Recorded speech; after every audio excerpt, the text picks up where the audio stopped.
हाँ, तो कैसे हैं आप लोग? आशा करता हूँ कि बेहतर होंगे और आपकी जो तैयारी है बेहतर चलती होगी। और आज हम क्या पढ़ने वाले हैं, तो फिजिक्स का जितना भी इम्पोर्टेंट ऑब्जेक्टिव क्वेश्चन है, जो कि आपके क्वेश्चन एग्जाम में आ भी चुका है और नहीं भी आया है, उन सभी क्वेश्चन को, यानी कह सकते हैं मॉडल से कह सकते हैं, क्वेश्चन बैंक कह सकते हैं, जो भी करना है कर सकते हो आप। ठीक है, तो यहाँ से VBA क्वेश्चन हम यहाँ से लगभग बहुत सारे लिए हैं। इसका लिमिट नहीं है, बहुत सारा है मतलब, लेकिन ये बात कंफर्म है कि आप लोग अगर इसको लास्ट तक देखते हो तो आपको 5 नंबर तक आ सकता है। तो बिना टाइम वेस्ट करते हुए चलते हैं पहला क्वेश्चन पे। ठीक है, सबसे पहले देखो, थोड़ा सा गेट बंद कर देते हैं।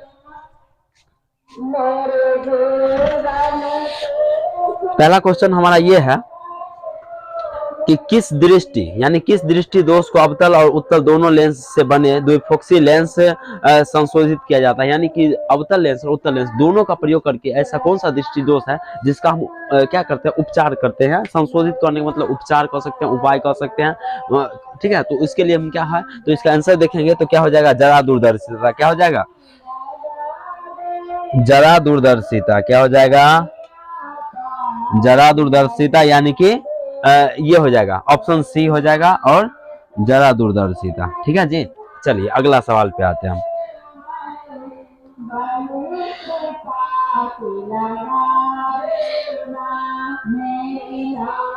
देखो अगला सवाल है कि नेत्र में प्रवेश करने वाले प्रकाश किरणों का अधिकांश परावर्तक होता है। अधिकांश जो परावर्तक होता है वो कहाँ होता है, तो देखते हैं नेत्रोदक के पृष्ठ में होता है, अभिनेत्र के अंदर में होता है, कॉर्निया के बाहरी में होता है, और किस में होता है, या इनमें से किसी में नहीं होता है। तो कॉर्निया के बाहरी पृष्ठ पर होता है। कहाँ होता है, कॉर्निया के बाहरी पृष्ठ पर होता है, यानी कि ऑप्शन सी।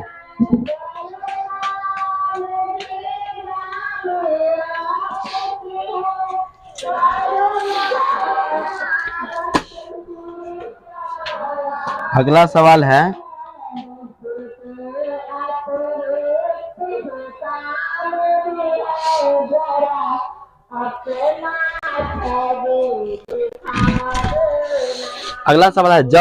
अगला सवाल यह है कि जब सूर्य प्रकाश वायुमंडल से गुजरता है, तो वायु के सूक्ष्म किस रंग के प्रकाश को अधिक प्रबलता से प्रकीर्णित करता है। यानी कौन सा रंग है जिसको अधिक से अधिक क्या करता है, प्रकीर्णित करता है, यानी चारों साइड जो होता है तो फैलाने का काम करता है। तो नीला होगा इसका आंसर, जो हो जाएगा क्या हो जाएगा, ऑप्शन डी हो जाएगा, यानी कि ऑप्शन डी और नीला। क्या हो जाएगा, ऑप्शन डी और नीला हो जाएगा। क्लियर है, चलिए अगला सवाल पे चलते हैं।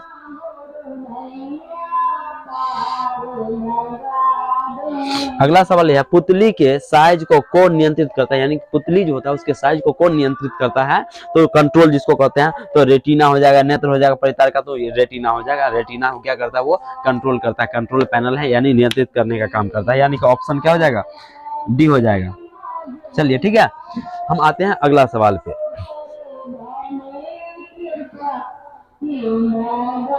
अगला सवाल ये है कि आंख का व्यवहार होता है, यानी कौन से लेंस के आंख व्यवहार करता है, और कौन से मतलब आंख व्यवहार होता है उत्तल दर्पण की तरह, अवतल दर्पण की तरह, उत्तल दर्पण की तरह, समतल दर्पण की तरह, या कोई से दर्पण की तरह नहीं। तो यहाँ पे जो आंख जो होता है उत्तल दर्पण की तरह व्यवहार करता है, कि हमारी आंख जो है उत्तल दर्पण की तरह ही है, यानी कि ऑप्शन क्या हो जाएगा यहाँ पे, बाबूरे बी हो जाएगा। इसका आंसर क्या हो जाएगा, बी हो जाएगा। ठीक है, चलिए अगला सवाल पे चलते हैं।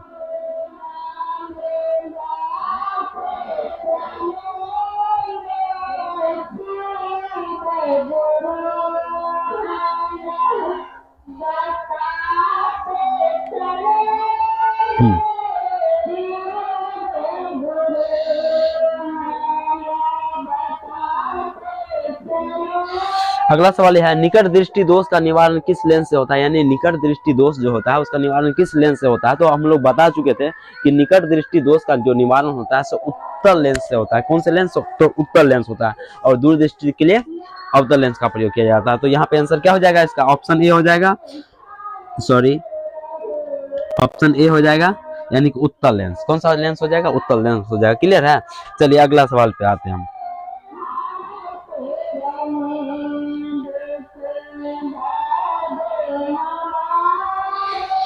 अगला सवाल है स्पेक्ट्रम में किस रंग का स्पेक्ट्रम में किस रंग की किरण का सुझाव अधिक होता है, यानी कौन सा रंग है जिसका सुझाव जो होता है से अधिक होता है? तो लाल, पीला, नीला, हरा, के कौन सा हो जाएगा? तो इसका आंसर आप लोग बताओगे कि इसका आंसर जो है तो क्या होने वाला है। तो इसका आंसर जो हो जाएगा लाल रंग का। किसका हो जाएगा? लाल हो जाएगा। कौन सा हो जाएगा? लाल हो जाएगा। क्लियर है? चलिए अगला सवाल।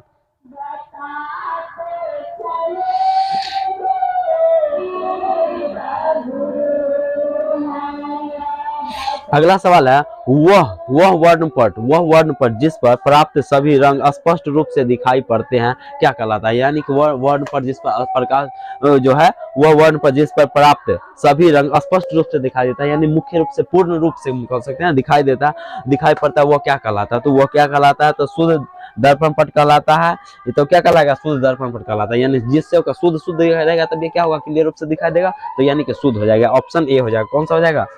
ऑप्शन ए हो जाएगा। चलिए शुद्ध वर्णपट। अगला सवाल पे आते हैं हम।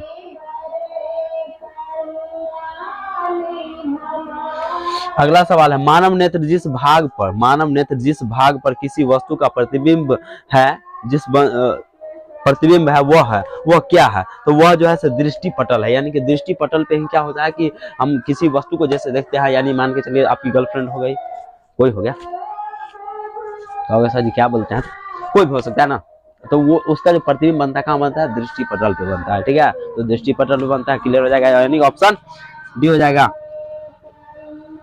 ऑप्शन सॉरी बी लिखा गया, डी। ठीक है, अगला सवाल पे आते हैं हम लोग।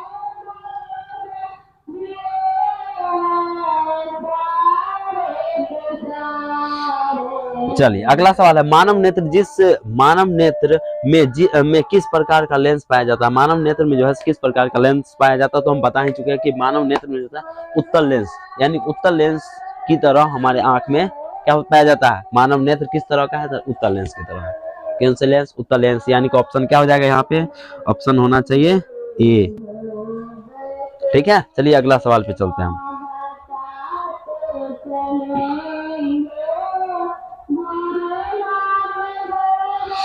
अगला सवाल है, जो नेत्र निकट स्थित वस्तु को साफ नहीं देख सकता है, उस नेत्र में होता है, उस नेत्र में क्या होता है? तो दूरदृष्टि दोष होता है। हम बताए थे जब क्या होगा, नजदीक की वस्तु नहीं दिखाई देगा तो दूरदृष्टि दोष हो जाएगा, और दूर की वस्तु नहीं दिखाई देगा तो निकट दृष्टि दोष हो जाएगा। ठीक है, चल तो यहाँ पे क्या होना चाहिए? ऑप्शन ए होगा। ऑप्शन ए हो जाएगा, दूरदृष्टि दोष।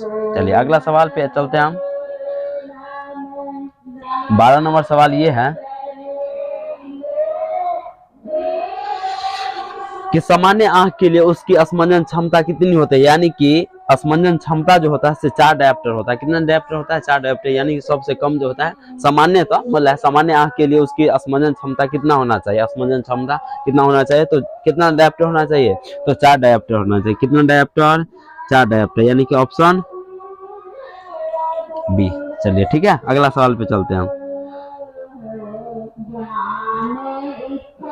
अगला सवाल है, किसी वस्तु का प्रतिबिंब आंख के जिस भाग पर पड़ता है वह है, यानी कि किसी वस्तु का जो प्रतिबिंब है वह आंख के किस भाग पर पड़ता है? ऐसा भाग कौन सा है जिस पर पड़ता है? तो देखते हैं, कॉर्निया, रेटिना, पुतली, कौन सा हो जाएगा? तो रेटिना पर बनता है। कहाँ बनता है? रेटिना बनता है। रेटिना पर ही किसी वस्तु का क्या होता है? प्रतिबिंब बनता है। क्लियर है? पुजवा का। किसका? ओहो, पुजवा बदल गईले, गाना सुना था ना हम लोग, वही बोला पुजवा, अरे पुजवा बदल गईले। चलो अगला सवाल पे आते हैं। अगला सवाल है, एक एंगस्ट्रम जिसको कहा जाता है, एक एंगस्ट्रम का मान क्या होता है? यानी कि एक जो एंगस्ट्रम होता है उसका मान क्या होता है? तो एक एंगस्ट्रम का मान होता है 10 के पावर माइनस m मीटर। 10 के पावर माइनस m, 10 के पावर माइनस 10, 10 के पावर माइनस 10 मीटर होता है। क्या होता है? 10 के पावर माइनस 10 होता है। 10 के पावर माइनस 10 m। ठीक है, तो यानी कि ऑप्शन क्या हो जाएगा? ए हो जाएगा। Option A. अगला सवाल पे आते हैं हम लोग। अगला सवाल है, स्पेक्ट्रम प्राप्त करने के लिए किसका उपयोग होता है? यानी स्पेक्ट्रम प्राप्त करने के लिए किसका प्रयोग किया जाता है? क्वेश्चन ये है। तो स्पेक्ट्रम प्राप्त करने के लिए प्रिज्म का प्रयोग चाहिए। अगर प्रिज्म न होगा तो क्या होगा? स्पेक्ट्रम बनेगा? नहीं बनेगा। यानी कि ऑप्शन डी। यहाँ पे क्या डी ना हो गया, यानी कि ऑप्शन डी हो जाएगा। चलो नेक्स्ट सवाल।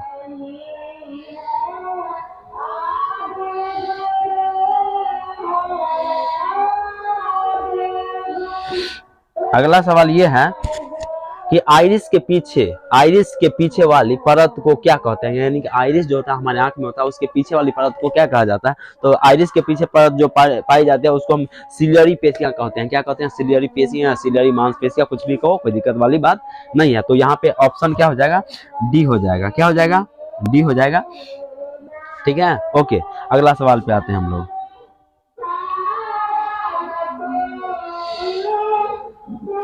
अगला सवाल है सामान्य नेत्र के सुस्पष्ट दर्शन न्यूनतम दूरी कितना होता है। यानी कि आप लोग पढ़े थे कि मतलब सामान्य तो जो हमारे आंख होता है उसका कम से कम कितना दूरी तक निकटतम देख सकता है। तो 25 सेंटीमीटर। कितना हो जाएगा? 25 सेंटीमीटर। यहाँ पे आप लोग देख सकते हो। तो यहाँ पे इसका आंसर जो हो जाएगा वो सी हो जाएगा, यानी कि 25 सेंटीमीटर। यानी 25 सेंटीमीटर तक मान के चलिए अब कोई बुक है, जैसे ये बुक है तो 25 सेंटीमीटर तक अगर देखेंगे तो साफ साफ दिखाई देगा, वैसे कम आ जाएगा तो नहीं दिखाई देगा। कहोगे सर जी वो अगर आ जाए तो क्या होगा? 25 सेंटीमीटर से नजदीकों से दिखाई देगा। कौन? वही। चलो अगला सवाल पे चलते हैं। तो अगला सवाल ये है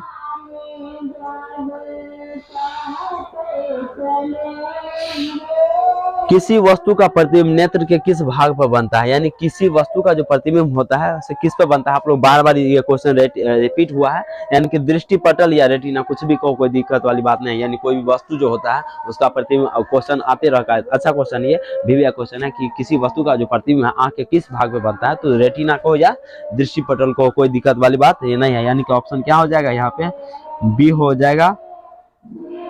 ठीक है, अगला सवाल पे चलते हैं हम लोग।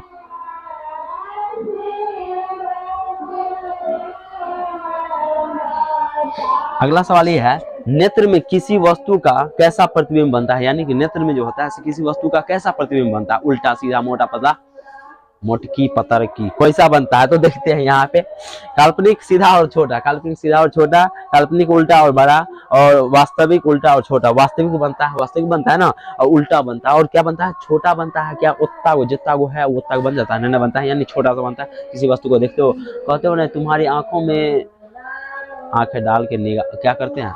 इजहार करते हैं। सॉरी, वही नहीं कहता है। अरे चलो ठीक है, इजहार नहीं करना, तुम लोग अभी पढ़ाई करो, इजहार बाद में करना। यानी कि ऑप्शन क्या हो जाएगा? इसका आंसर जो हो जाएगा से सी हो जाएगा। कौन सा हो जाएगा? Option C. चलिए अगला सवाल पे आते हैं हम लोग।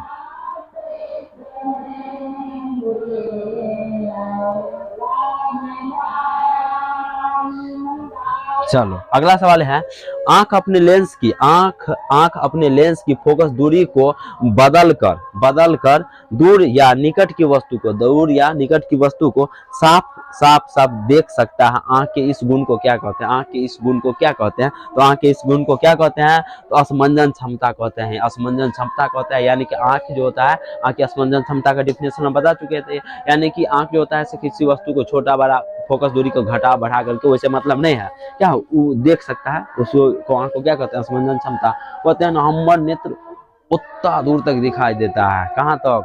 वहां तक के गर्लफ्रेंड के घर तक दिखाई देता है ना। मोने देख लेते हो, अरे वो क्या कर रही है, वही वाला बात है। तो यहाँ पे क्या हो जाएगा? असमंजन क्षमता। क्लियर है? चलिए, यानी कि ऑप्शन कौन हो जाएगा? ऑप्शन बी हो जाएगा। ठीक है, अगला सवाल 21 नंबर सवाल ये है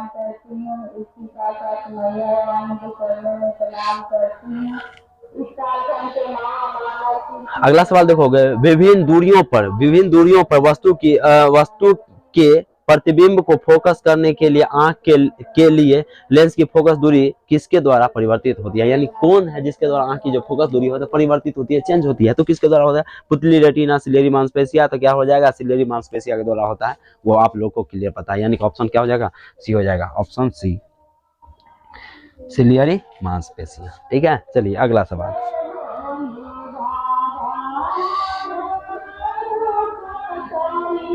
अगला सवाल यह है नेत्र लेंस की फोकस दूरी कम हो जाने से कौन सा दृष्टि दोष होता है। कौन सा दृष्टि दोष? नेत्र लेंस की फोकस दूरी जब कम जाएगा तो क्या होगा? कौन सा दोष हो जाएगा? वही क्वेश्चन पूछ रहा है। तो वो जो आंसर हो जाएगा क्या हो जाएगा? निकट दृष्टि दोष होगा बाबू। कौन सा दृष्टि दोष होगा? तो निकट दृष्टि दोष, यानी कि ऑप्शन ए निकट दृष्टि दोष।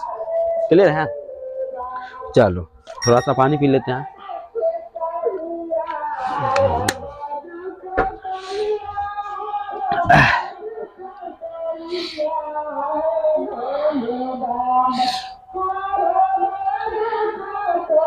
अगला सवाल है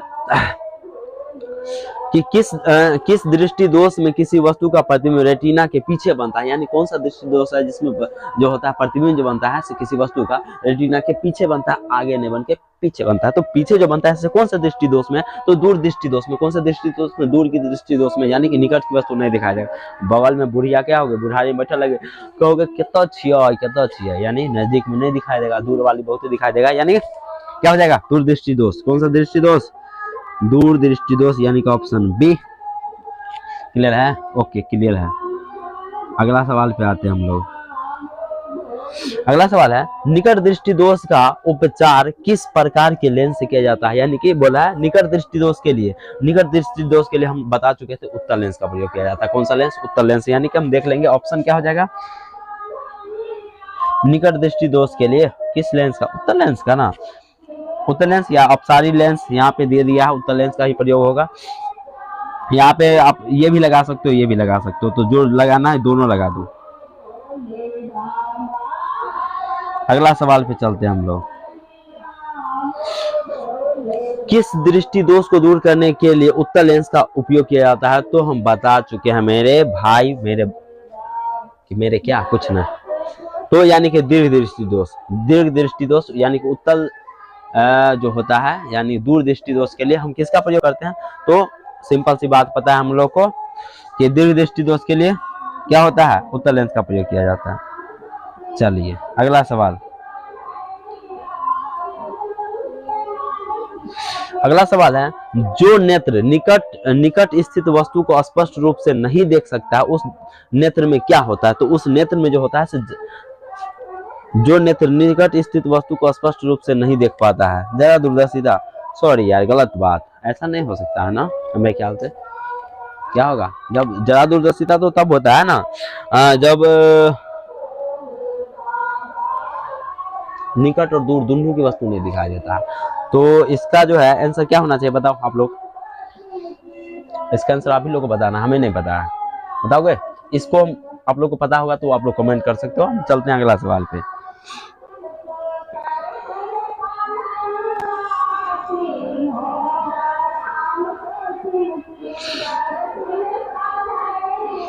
अगला सवाल है दूर दृष्टि दोष वाली आंख साफ साफ देख सकती है, निकट की वस्तु, दूर की वस्तु क्या होना चाहिए, दूर निकट की वस्तु होना चाहिए, ऑप्शन बी होना चाहिए। इसका आंसर जो है हमारे ख्याल से गलत दे दिया है, मिसप्रिंट हो गया है टाइपिंग करने में। चलिए ठीक है, तो आते हैं हम लोग अगला सवाल पे, ठीक है।